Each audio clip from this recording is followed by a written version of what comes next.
After all one side லவ்வுக்கு போய் இப்படி feel பண்றீங்களே. ஒரு செடியில எத்தனை பூ பூக்குது, ஒரு பூ உதிர்ந்தா இன்னொரு பூ பூக்குறது இல்ல? வாஸ்தவம் தாங்க. ஆனா உதிர்ந்த பூவை மறுபடியும் எடுத்து ஒட்டுவீங்க பார்க்கலாம், முடியாது. அது மாதிரிதாங்க காதலும். சில பேருக்கு அது செடி மாதிரி, ஒண்ணு போச்சுன்னா இன்னொன்னு. சில பேருக்கு அது பூ மாதிரி, ஒரு தடவை பூத்து உதிர்ந்ததுன்னா அவ்வளவுதாங்க, மறுபடியும் எடுத்து ஒட்ட வைக்க முடியாது. பல இடத்துல தேர்ந்தேன் இன்னைக்கு போய் சொன்ன மாதிரி நாளைக்கு வந்து போய் சொல்லக்கூடாது. நேத்து நீ மரத்துக்கு பின்னாடி ஒளிஞ்சிருந்த என்ன பார்த்தத நானும் பார்த்தேன்.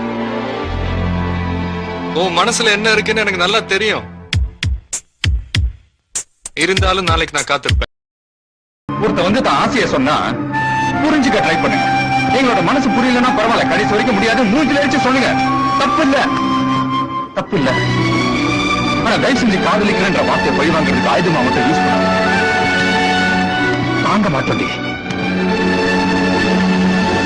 உன்னை பத்தி நீ என்ன நினைக்கிற எனக்கு தெரியாது. ஆனா எனக்கு நீ தேவதை. நான் நல்லா இருப்பேன்னு சொன்ன தேவதை. தேவதை போய் சொல்ல உண்மை காதல்னா சொல்லு, என் உயிரை கொடுக்கறேன். உங்களுக்கு என்ன வேணும்னா லவ் பண்ணுவீங்க, வேணாடி தூக்கி எறிஞ்சிருவீங்க. இதனால மத்தவங்க மனசு எவ்வளவு கஷ்டப்படுங்கிறத பத்தி உங்களுக்கு என்ன கவலை? நீங்க ரொம்ப பெரிய யோகிய மாதிரி பேசிட்டு இருக்கீங்க. உங்களை பத்தி எனக்கு தெரியாத நினைச்சிட்டு இருக்கீங்களா? நீங்க நேத்து மூச்சு விடல. எனக்கு இந்த செடியில இருக்கிற ரோஜா பிச்சி எல்லாம் எனக்கு குடுக்க தெரியாது.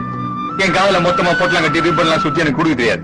ஏன் அச்சாடி சாட்டியெல்லாம் என் பேர் எழுதிக்கின்னு தெரியாது. எனக்கு தெரியாது, வரும் வராது.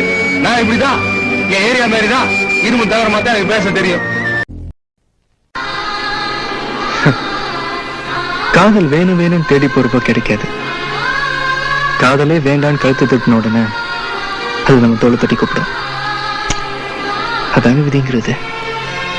லவ்னா என்னன்னு தெரியாம செத்து போறதை விட என்னன்னு தெரிஞ்சு தோத்து போறது எவ்வளவோ மேல். Good bye.